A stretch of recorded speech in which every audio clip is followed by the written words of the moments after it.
There are places in this world where humans were never meant to tread. The deep woods, the uncharted deserts, the frozen wastelands where even the sun is afraid to linger too long. Places where the old things still walk. The Alaskan wilderness is one of those places. It is a land that does not forgive. A place where the cold doesn't just kill, it erases. Step too far off the trail and the snow will swallow you whole.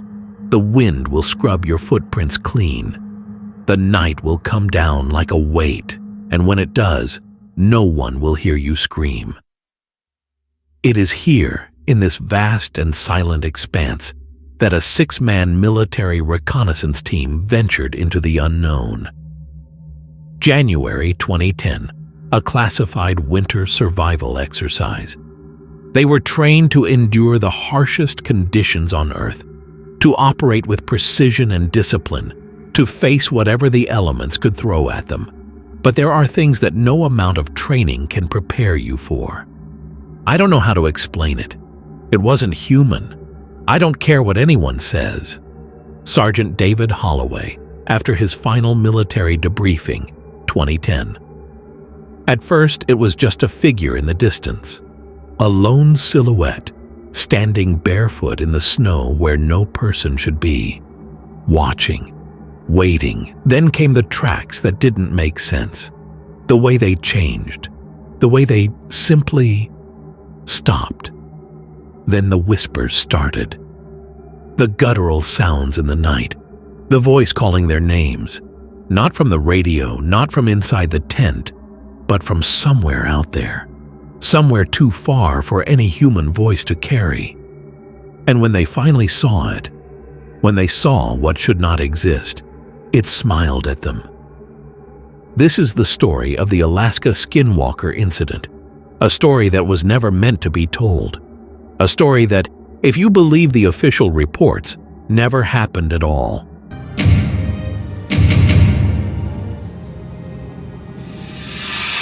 We weren't supposed to be out there that long. It was meant to be a routine survival training, navigate, set up camp, test cold weather endurance, and return to base. But nothing about that mission was routine. Nothing at all. In January 2010, Sergeant David Holloway and his 5-man reconnaissance team were deployed into the Alaskan wilderness, miles from the nearest settlement. Their orders were simple: establish a temporary observation post, survive in sub-zero temperatures, and report back after 72 hours. It was the kind of training that hardened soldiers, mentally, physically, and emotionally. But no amount of training prepares you for the feeling of being watched. It was the second night when things took a turn. The wind had died down. Snow blanketed the trees in an unnatural stillness. The kind of silence that makes you hyper-aware of every sound your own body makes. The soft crunch of boots on ice. The subtle wheeze of breath pushing through a half-frozen balaclava. The creak of layered fabric shifting with movement. Holloway had just finished his perimeter check when he noticed something strange about half a football field away, standing near the tree line. At first, I thought it was a local, some idiot hunter who got lost, but something about him was off. He wasn't moving, just standing there, too still, no flashlight, no gear, and worst of all, he was barefoot. Even at 20 below zero, the figure stood without shivering, without shifting weight, without reacting to the cold at all. He wasn't bundled in winter gear like any sane person would be. Instead, he wore what looked like tattered clothing, thin, barely enough to cover his skin. Holloway narrowed his eyes, trying to make out facial features in the dim moonlight, but something in his gut twisted with unease. He turned to Private Mitchell, who had just stepped out of his tent, and asked, "Do you see that?" Mitchell froze, following Holloway's line of sight. The younger soldier's voice dropped to a whisper. "What the hell is that guy wearing?" That was the question that made Holloway's blood run colder than the air around him, because Mitchell saw him too. It wasn't a trick of the light. It wasn't exhaustion playing games with his mind. They weren't alone out there. We started moving toward it, slow, deliberate, rifles low but ready. We weren't sure if it was some lost survivalist or something worse, but the second we got within maybe 20 yards, it moved. Not like a person, not like an animal. The figure suddenly dropped onto all fours, and it sprinted. Not away from them, but around them. Fast, too fast, the kind of speed that no human should be capable of. It moved low to the ground, long limbs working in unnatural synchronization, kicking up frozen powder as it weaved between the trees, circling. Mitchell cursed under his breath, stepping back. "What the is that?" Holloway raised his rifle, his instincts screaming at him to fire, but his military training locked him in place. He couldn't justify shooting yet. Not until he knew what he was dealing with. But then, it stopped. Just beyond the edge of their flashlight beams, crouched low in the snow, it watched them. Its eyes were open too wide. Not like a person looking at you, but like something that doesn't understand how eyes are supposed to work. A twisted mockery of human behavior. It tilted its head slowly, deliberately, like it was trying to figure them out, studying them. Holloway could hear his own pulse pounding in his ears. His fingers tensed on the trigger. He should have fired. But something about the way it just stood there, staring, waiting. It wanted them to move first. Then, in the blink of an eye, it was gone. No sound, no footprints left behind. Nothing. As if it had never been there in the first place. Holloway and Mitchell stood frozen for several seconds, rifles still raised. When Holloway finally spoke, his voice came out strained. "We're not alone out here." And for the first time in his career, he felt something he hadn't felt before. Fear. The Arctic wilderness is not a place for the weak. Survival depends on preparation, discipline, and respect for the land. It is a place where nature does not forgive mistakes, and where the night stretches long enough to make men question what is real and what is imagined. But what if some things are neither? What if the stories of ancient cultures, whispered around fires and passed down through generations, are not mere superstition, but warnings? We were never alone in the wild. My grandfather told me that. There are things out there that walk like men, but are not men. Inupiat Elder, 1973. In many indigenous Alaskan and Canadian cultures, there are legends of shapeshifters, creatures that wear the skin of animals or people, hunting in the dark. The Inupiat tell of the Kalupalik, a being that mimics human voices to lure people onto thin ice. The Din tribes speak of the Wechuge, a creature that stalks the isolated and weak-minded, devouring their souls. And of course, there is the Navajo legend of the Skinwalker, the Yi-Naldlushi, a being that is neither fully human nor fully animal, but something between.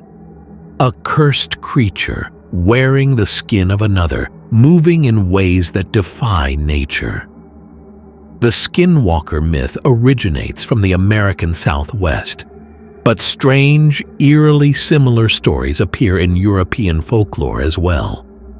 The Aufhacker of Germany is said to leap onto travelers' backs, growing heavier until they collapse. The Lessie of Slavic folklore mimics human voices to lure hunters deeper into the woods where they are never seen again. Different cultures, different lands, but the same warning: something has always been out there, watching, waiting, wearing the faces of things we trust. The U.S. military has spent decades training in desolate, inhospitable landscapes, pushing men to their limits, sending them to places where human eyes rarely go. It is here, in these places untouched by civilization, that the stories start to overlap. In the winter of 1953, an entire U.S. reconnaissance team went missing in a remote sector of Alaska, their last radio transmission describing a man that isn't a man watching them from the tree line. In 1971, at an Arctic radar station, 2 soldiers reported seeing a humanoid figure standing motionless in the snow for 3 nights in a row, always in the exact same spot. In 1992, a night patrol at an isolated research base found bare human footprints leading away from the compound into a blizzard. But no one had left the building that night. And now, in 2010, Sergeant Holloway and his team have seen something that shouldn't exist, something that watched them, something that moved like no human should. You ever wake up with the feeling that someone's staring at you? It was day 3 of their training exercise, and the men were on edge. No one talked about what happened the night before, not openly, but it hung in the air between them, the same way the cold clung to their bones. They barely spoke as they moved through the morning routine, drinking coffee from their metal canteens, packing up their gear. Then, Private Mitchell cursed under his breath. "You guys need to see this." The team gathered near the edge of their makeshift camp, where the first layer of fresh snow had settled overnight. At first, the prints looked normal, bare human footprints, deep and clear in the snow, leading toward the tree line. "What the hell?" one of the men muttered. "Nobody walked out here." And yet, the footprints were fresh, barefoot, perfectly human. Holloway felt a slow prickle of unease crawl up his spine as he followed the trail with his eyes. The prints moved in a straight line toward the woods, and then, without warning, something changed. The shapes of the footprints elongated. The toes spread wider. The arch stretched unnaturally. Halfway through the tracks, the human footprints were gone. In their place were something else, something with claws. "No, no way." Mitchell's voice was low, almost breathless. The clawed tracks were spaced further apart, as if whatever made them had suddenly started moving faster. And then, the prints stopped, vanished.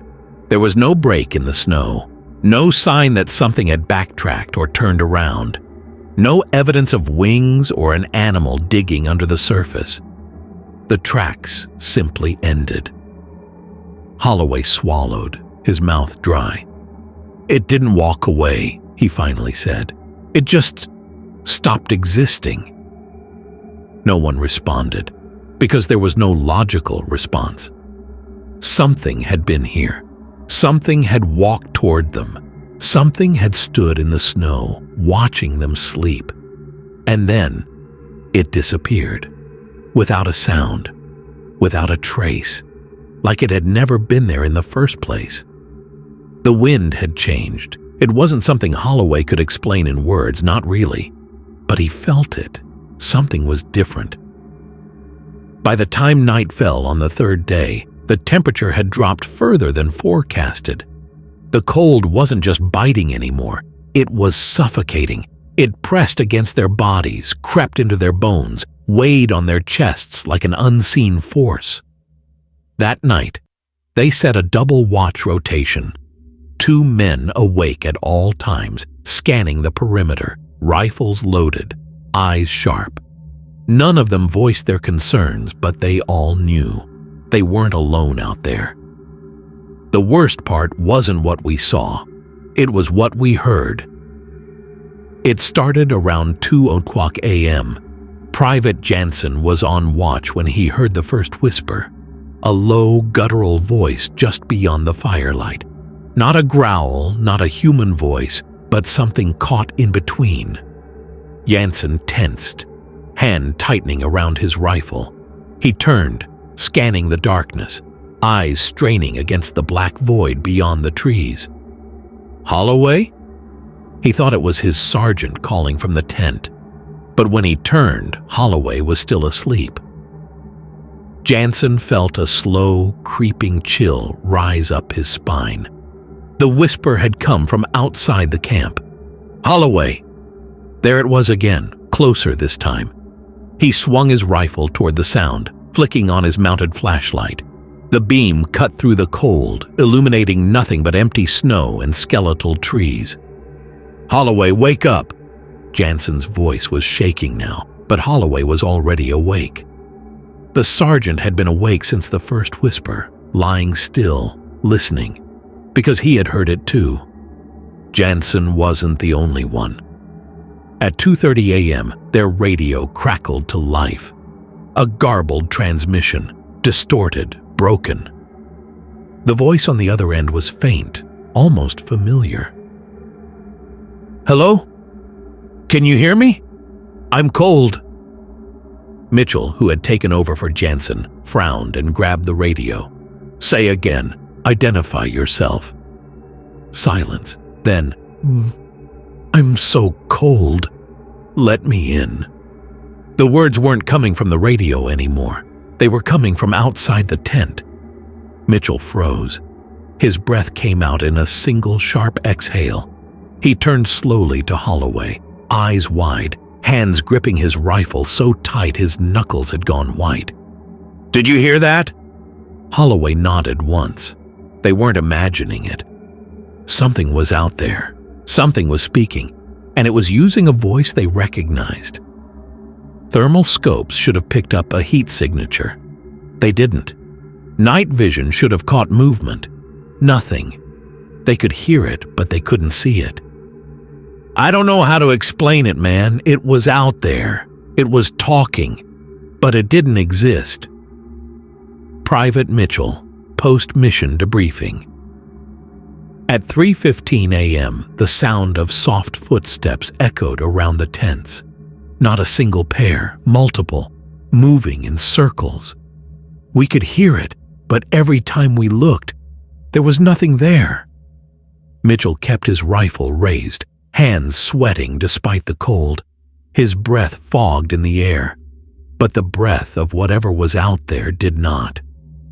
It wasn't human, he whispered. Whatever it wasn't one of us. Holloway didn't answer. He was staring at the snow just outside the camp, watching, waiting, because the footprints had started to appear, one by one, from nowhere. This wasn't the first time soldiers encountered something in the Alaskan wilderness. It wouldn't be the last. In 1953, a reconnaissance team went missing in the same sector of Alaska where Holloway's team had been stationed. Official reports stated they had succumbed to hypothermia, a tragic accident, a loss of 6 men in one of the coldest, most hostile environments on Earth. But declassified documents tell a different story. Their final radio transmission was logged at 2:41 a.m., moments before their signal cut out completely. The last words recorded were not military codes.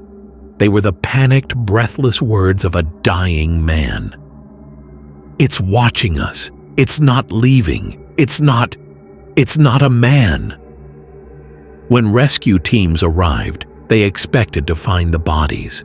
They expected to find men who had frozen in the snow, collapsed from exhaustion, stranded in the cold. Instead, they found nothing. No footprints leading away from the abandoned tents. No bodies. Only the rifles left behind, magazines still full, as if the men had vanished before they could fire a single shot.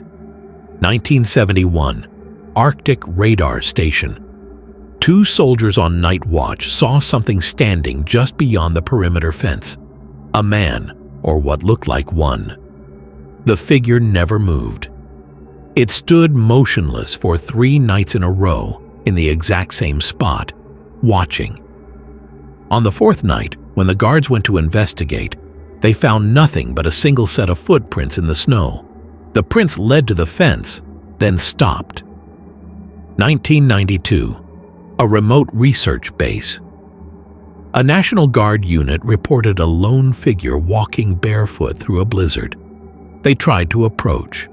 The figure dropped to all fours and ran, and then, like the others before it, vanished. It's always the same pattern, the same stories.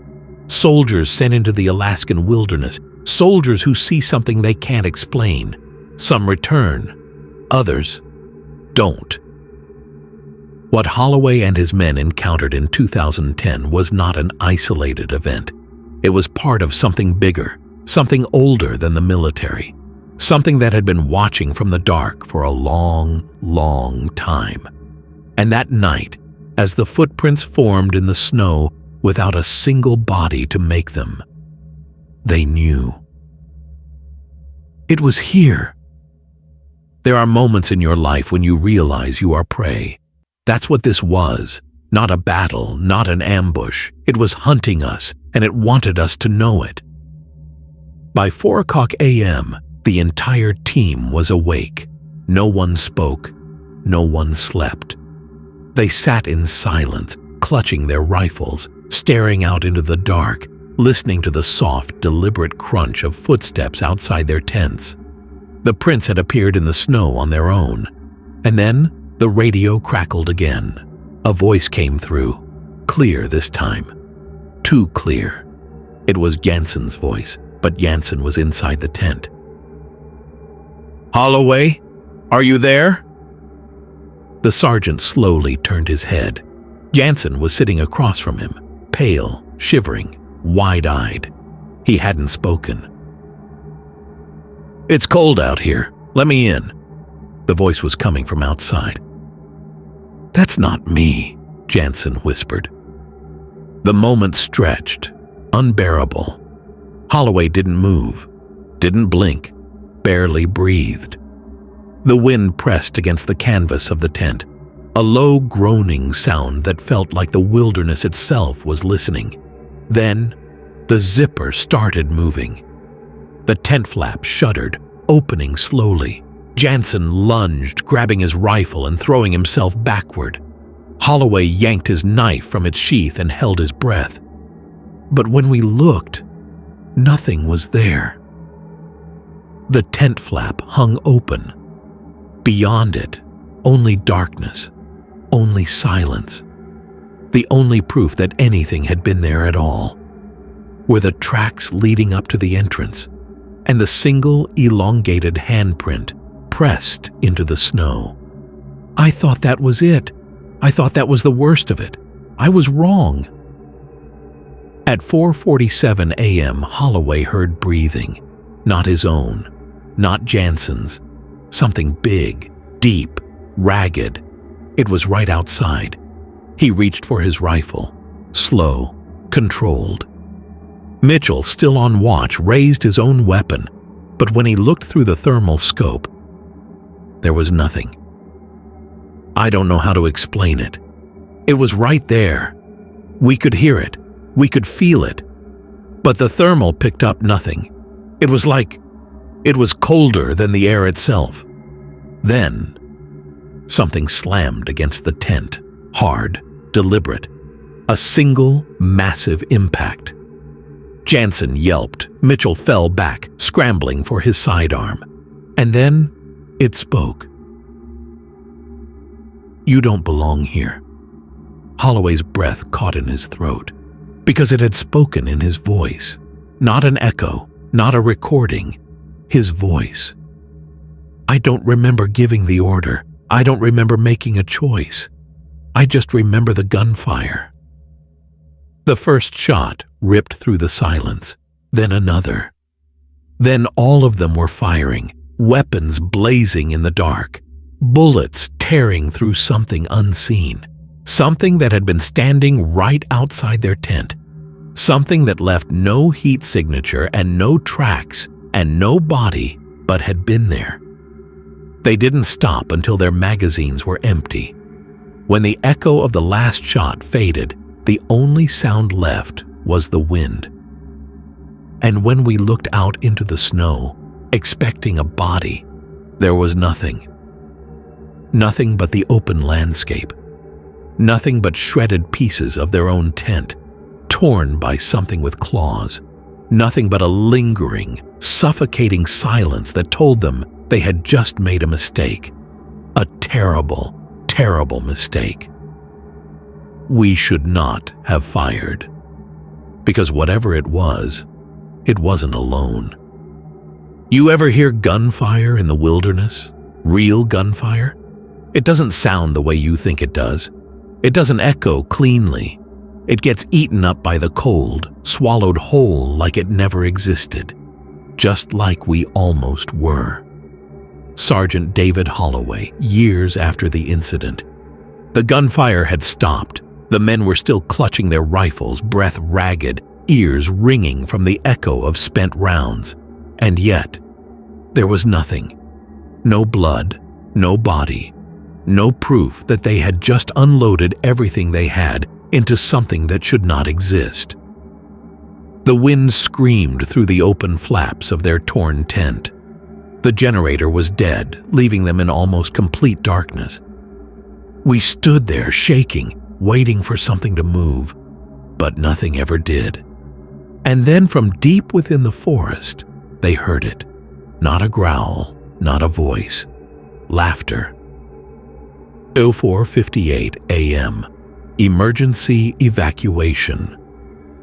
Holloway grabbed his radio with frozen fingers, switching to the emergency frequency. This is Recon Team Bravo 6 requesting immediate evac. Coordinates locked. Mission compromised. Repeat, mission compromised. Static. Then finally, acknowledged Bravo 6. ETA 45 minutes. They did not move. They did not speak. They waited. The laughter had stopped, but the silence it left behind was worse. It stretched, unnatural, heavy. The kind of silence that comes before a predator makes its final move. And that was when Mitchell noticed it. "Sir, the tracks, they're gone." Holloway turned, scanning the ground. The prints that had circled their tent, moved through their camp, crept right up to the entrance. Gone. Like the snow had erased them completely. Like they had never been there at all. 05:43 a.m. Helicopter arrival. The low thump of helicopter rotors shattered the silence. A UH-60 Blackhawk hovered just above the clearing, kicking up snow as it descended. Evac had arrived. The men didn't hesitate. They grabbed only what they could carry, rifles, ammo, radios, and ran. None of us spoke. None of us looked back. Holloway was the last one up the ramp. As he turned, just for a split second, his eyes locked onto the tree line. And it was there, far off, barely visible, tall, unmoving, watching. The rotors whipped up more snow, obscuring the figure in a white haze. By the time Holloway blinked, it was gone. 07:15 a.m. Debriefing. They landed at a secure facility, location undisclosed. 2 men in dark suits were waiting. No insignia, no unit patches. "Sit down, Sergeant." Holloway sat. He realized his hands were still shaking. The first man folded his arms. His voice was calm, too calm. "Tell us what happened." Holloway hesitated. "How do you explain the impossible?" "We encountered something. A hostile. It moved fast. The second man held up a hand. "No, you didn't." Holloway frowned. "Sir, with all due respect, let me be very clear, Sergeant. You didn't see anything." A beat of silence. Then a folder slid across the table. Inside was a pre-written report. It stated that a pack of wolves had attacked the team, forcing an early evac. "Sign it." Holloway stared at the paper. It was a lie. They all knew it. But some things were not meant to be reported. And if I don't?" The first man leaned forward, his expression unreadable. "Then you'll be held under medical evaluation. Psychological distress, maybe discharged, maybe worse." A long pause. Holloway picked up the pen. "And my men? They'll sign too, one way or another." A breath, a heartbeat. The signature scratched across the paper, and just like that, the mission was erased. The official report states that Sergeant David Holloway and his team were evacuated due to a wolf attack during a winter training exercise in Alaska. There is no mention of the voices, no mention of the tracks, no mention of the thing that watched them from the trees. But if you ask Holloway, if you ask any of the men who were there that night, they'll tell you the truth, or at least what's left of it.